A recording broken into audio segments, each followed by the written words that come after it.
परिवहन, यानी कि परिवहन का मतलब समझ रहे हैं ना, कल बहुत अच्छे से समझाए थे तुम लोग को। परिवहन का मतलब समझाए है ना।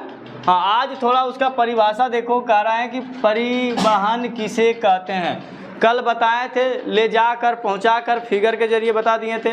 आज तुम लोग को हाँ याद नहीं होगा, उसके लिए हम लिखा दिए हैं कि समस्त उपयोगी पदार्थों को, यानी कि हमारे बॉडी में जितने भी उपयोगी पदार्थ है, ठीक है। समस्त का मतलब क्या होता है? उपयोगी। हाँ, देखता है ना, शादी उदी वाला कार्ड आएगा तो उस पर कभी कभी लिखा रहेगा समस्त परिवार, लिखा रहता है ना। हाँ, तो वही बात है कि समस्त उपयोगी पदार्थों को उनके मूल स्रोतों से शरीर की कोशिकाओं तक, यानी कह रहा है कि पदार्थ जो होते हैं उनके मूल स्रोतों से, है ना, कहाँ तक? शरीर की कोशिकाओं तक, यानी हमारे शरीर में जितने भी कोशिका हैं, क्या है? जितने भी कोशिका हैं, है ना, तक लाना तथा अनुपयोगी और हानिकारक पदार्थों को कोशिकाओं से बाहर निकालना। सीधी सी लाइन में समझना, हमारे शरीर के लिए जितने भी उपयोगी चीज़ होते हैं उसको कहाँ तक? कोशिका तक ले जाता है और वहाँ से हानिकारक पदार्थ, यानी कोशिका से हानिकारक पदार्थ को बाहर निकालता है, ठीक है। पदार्थों को कोशिकाओं से बाहर निकालकर उन अंगों तक पहुँचाना जहाँ से वे शरीर से बाहर निकाल दिया जाए, पदार्थ का परिवहन कहलाता है। यानी कि उपयोगी पदार्थ को हमारे कोशिका तक पहुंचाना और हानिकारक पदार्थ को कोशिका से बाहर निकालना, हमारे शरीर से बाहर निकालना, यही क्या कहलाता है? परिवहन कहलाता है। यही क्या कहलाता है?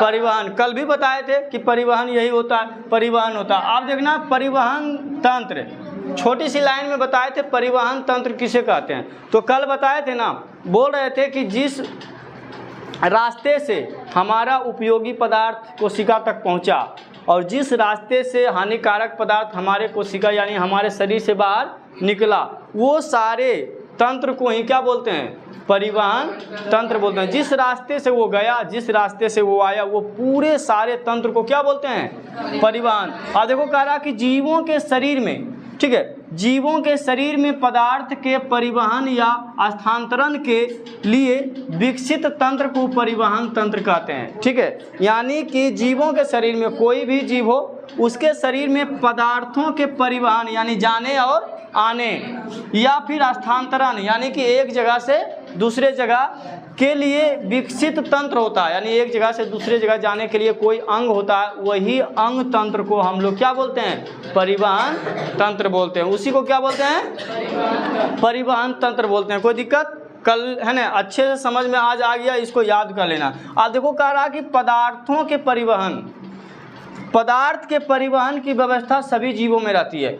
जितने भी जीव है, पदार्थ का परिवहन होने वाला जो अंग होता है वो हर एक जीवों में तुमको दिखाई पड़ेंगे, यानी रहते हैं। अगर नहीं रहेगा तो परिवहन नहीं होगा। अगर रास्ता नहीं रहेगा, अगर रोड नहीं रहेगा तो क्या गाड़ी चलेगा?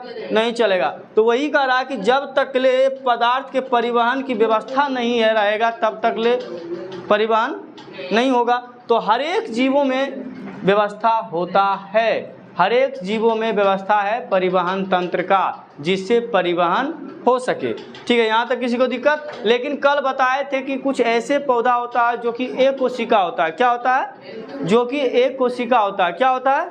जो कि एक कोशिका होता है। लड़का करेगा बदमाशी रे। तब कुछ ऐसे पौधे होते हैं जो कि क्या होते हैं? एक कोशिका होता है। उसका शरीर कितने कोशिका से बना होता है? हाँ, तो एक कोशिकीय कोशिका का कल नाम बताए थे, 2 को लिखाए थे एक कोशिकीय पौधा का, है ना। किसी को याद है? बताओ क्या है? यूग्लिना बताए थे। क्या बताए थे? हाँ, कितना बुतरू, कितना अच्छा जानती है, बताओ तो। और तुम लोग है थुथुर, है ना। यूग्लिना बताए थे कि एक कोशिकीय जीव जो होते हैं उसमें हम बताए थे परिवहन तंत्र नहीं होता, परिवहन नहीं होता। उसमें जो होता है खाद्य पदार्थ जो हमारा उपयोगी होता है, जो उसके लिए उपयोगी होता है, वो किस विधि द्वारा होता है?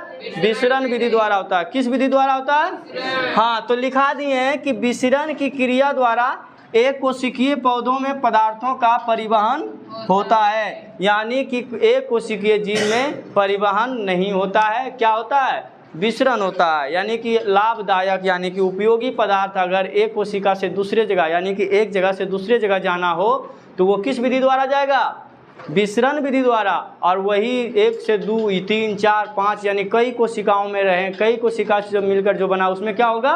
परिवहन होगा, है ना। उसके लिए क्या चाहिए? परिवहन तंत्र चाहिए, तभी परिवहन हो सकता है। यहाँ तक किसी को दिक्कत नहीं न?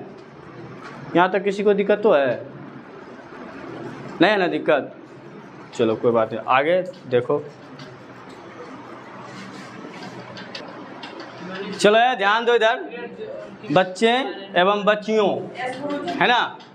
करा संवहन ऊतक किसे कहते हैं? क्या बोल रहा है? संवहन ऊतक किसे कहते हैं? ठीक है, कल भी बताए थे संवहन ऊतक के बारे में थोड़ा, है ना। आज भी बता रहे हैं, मज़ा आता होगा ना 2 दिन पढ़ने में। हाँ देखो, तो जटिल बहुकोशिकीय पौधों में, यानी वैसा पौधा जिसमें बहुत सारा कोशिका हो और कैसा हो? जटिल हो। पौधों में जल एवं खाद्य पदार्थों के परिवहन हेतु विशिष्ट ऊतक पाए जाते हैं। क्या कौन सा ऊतक? हाँ, जिन्हें हम संवहन ऊतक कहते हैं। वैसे ऊतक को हम क्या कहते हैं? अरे सीधी सी बात है, परिवहन करने वाले ऊतक को क्या कहते हैं? संवहन ऊतक कहते हैं। कौन सी ऊतक कहते हैं? संवहन ऊतक कहते हैं। पौधों में परिवहन की क्रिया जाइलम और फ्लोएम के द्वारा होता है। हम बताए थे कल ना कि जाइलम और फ्लोएम। जाइलम सिर्फ ऊपर की ओर जाता है जो कि जल और खनिज लवण लेके जाता है, बताए थे ना। फ्लोएम जो कि 2 दिशीय होता है, दोनों दिशा की ओर जाता है, बताए थे ना। हाँ, तो जाइलम 1 दिशीय हो गया, फ्लोएम 2 दिशीय हो गया। तो देखो कह रहा है कि पौधों में परिवहन की क्रिया जाइलम और फ्लोएम के द्वारा होता है, यानी परिवहन होगा। कोई भी पदार्थ उपयोगी अगर जाएगा तो जाइलम विधि द्वारा या फ्लोएम विधि द्वारा जाएगा। ठीक है, अब समझ लेना है कि जाइलम होता क्या है। सबसे पहले जाइलम और फ्लोएम की बात की है तो पढ़ना होगा ना, जाइलम किसे कहते हैं, फ्लोएम किसे कहते हैं। जाइलम क्या है, फ्लोएम क्या है, कौन सी विधि जाइलम है, उसमें क्या जाता है, इसमें क्या जाता है। ठीक है, ये 1 दिशीय, ये 2 दिशीय, ये भी बताए थे। आप देखना जाइलम, तो सबसे पहले जाइलम जल संवाहक भी कहा जाता है। जाइलम का दूसरा नाम कह सकते हैं जल संवाहक भी कहा जाता है। जल संवाहक यानी बहा कर ले जाता है, जल को बहा के ले जाते हैं, इसीलिए इसका नाम जल संवाहक भी पड़ा है। किसका? जाइलम का। कोई दिक्कत हो को ना को ना? देखो इधर आगे देखो, जाइलम की वाहिकाएं, यानी कि जाइलम की वाहिकाएं जिसके द्वारा परिवहन होता है वो लंबी नलिका की तथा बेलनाकार होती है। अब बताओ, जिसमें पानी होगा जड़ से लेकर ऊपर तक वृक्ष तक होता होगा तो वो लंबी होगा नहीं, चौड़ी तो होगा नहीं, गोल तो होगा नहीं, क्योंकि पेड़ कैसा होता है? लंबा होता है। तो वो जब उसी नलिका के द्वारा वो गाछ ऊपर तक जल पहुंचता है तो वो कैसा होगा? लंबा होगा, है ना। क्या होगा? हाँ, और बेलनाकार होता होगा, यानी बेलना की तरह लंबा होता होगा, बेलनाकार होती है। आगे देखना है, जाइलम ऊतक द्वारा जल एवं खनिज लवण का परिवहन जड़ पत्तियों तक होता है। अभी कल ये भी बताए थे कि जाइलम के विधि द्वारा क्या पहुंचता है? जल पहुंचता है, और क्या पहुंचता है? खनिज पहुंचता है, खनिज लवण होता है, जल एवं खनिज लवण, ये सब परिवहन होकर जड़ से लेके कहाँ तक पहुँचते हैं? पत्तियों तक पहुँचते हैं। अब पत्तियों पर जाकर जानवे करती है प्रकाश संश्लेषण के द्वारा क्या होता है? भोजन का निर्माण होता है। वहाँ पर ये सब क्या करते हैं? मदद करते हैं। किसको बनाने में? खाना बनाने में। चलो आगे देखते हैं। तो इसकी कोशिका मृत होती है, इसकी कोशिका मृत होती है, मरी हुई होती है। किसकी कोशिका? जाइलम की कोशिका जो होती है कैसी होती है? मृत होती है। कैसी होती है? कैसी होती है? देखो, अगर चाल चलन ठीक नहीं रहेगा तो गड़बड़ा जाओगे, बता देते हैं, भारी फेरा होगा, है ना। चाल चलन थोड़ा सुधार के रखो। हाँ, तो थोड़ा जानते हो ना, एगो तुम सुन लो, कहता है ना लाल रंग तरबूजा होला, समझता है ना।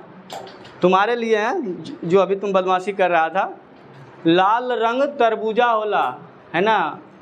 और अंडा टूटे चूजा होला। आदत अगर खराब रखबू बबुआ तो जूता से भी पूजा होला, समझा वो। तो थोड़ा ध्यान से, है ना। समझ गया ना? हाँ तो होश में रही हो, जूता से जरूर स्वागत हुई। ठीक है, आगे देखना है जाइलम में जल। ठीक है, इधर देखना है जाइलम में जल एवं खनिज लवण का संचालन ऊपर की ओर होता है। हम बताए थे जाइलम में खनिज लवण और जल जो होता है वो ऊपर से नीचे से लेके ऊपर तक होता है। ठीक है, तो यहाँ तक किसी को दिक्कत है? जाइलम विधि में इतना ही पढ़ना। अब क्या पढ़ना है? फ्लोएम। क्या पढ़ना है? थोड़ा ध्यान देना है। चलो देख लो फ्लोएम के बारे में। अभी जाइलम पढ़ाए, जाइलम में खनिज लवण जो होते हैं जल ऊपर की ओर ले जाते हैं, लेकिन फ्लोएम देखना है ना। फ्लोएम क्या कह रहा है कि फ्लोएम के बारे में थोड़ा पढ़ लेते हैं। फ्लोएम संवहन बंडल का दूसरा जटिल ऊतक है। पहला जाइलम पढ़ाए थे और दूसरा ये फ्लोएम है। कह रहा है कि इसे संवहन ऊतक भी बोल सकते हैं। इसे कौन सा ऊतक बोल सकते हैं? जाइलम को कौन सा ऊतक बोल सकते हैं? संवहन। अब देखना, इसे संवहन ऊतक भी बोल सकते हैं। ये भोजन का संवहन करता है। वो जल ले जाता था, वो पानी ले जाता था, है ना, खनिज लवण ले जाता, और ये जो भोजन बनता है ना पत्ती पर, उसको हर एक कोशिका तक पहुंचाने का काम करता है। जैसे भोज उज में देखता है ना, एक घर में पूड़ी उड़ी बन के तैयार रहता है और वहाँ से सब आदमी पंक्ति में बैठा रहता है। कोई पूड़ी उठाता है, कोई सब्जी उठाता है, सबका अलग अलग काम है। कोई पानी वाला रहता है ना। उसी तरह से इसमें भी है। ठीक है, तो देखो पानी वाला कौन था? जाइलम था। अब भोजन खाना उना पूड़ी उड़ी सब्जी उब्जी देने वाला कौन है? फ्लोएम, है ना, फ्लोएम है। तो वही कह रहा है कि इसमें चालनी नलिकाएं पाई जाती है। इसमें नलिका जो होती है किसी होती है? चालनी की जैसा चालनी नलिका होती है, यानी कि छेद छेद होता है ना। आप देखना इसकी कोशिकाएं जीवित होती है। हाँ, इसकी कोशिका क्या होती है? जीवित होती है। और जाइलम की कोशिका क्या होता है? मृत होती है। उसका मृत था और इसका जीवित था। तो इसकी कोशिका जीवित होती है। आप देखना यह खाद्य पदार्थों का परिवहन ऊपर और नीचे दोनों ओर करता है, यानी कि द्विदिशीय कहलाता है। ये क्या कहलाता है? द्विदिशीय। खाद्य पदार्थ यानी कि जब जाएगा भोजन देने के लिए सबको देगा, सब पंक्ति जितना पंक्ति रहेगा सबको देगा। ये चलाना है इसको। ठीक है, अब देखना है यह खाद्य पदार्थों का परिवहन ऊपर और नीचे दोनों ओर होता है। पौधों में सुक्रोज के रूप में खाद्य पदार्थों का परिवहन होता है। पौधों में जो होता है वो भोजन किस रूप में होता है?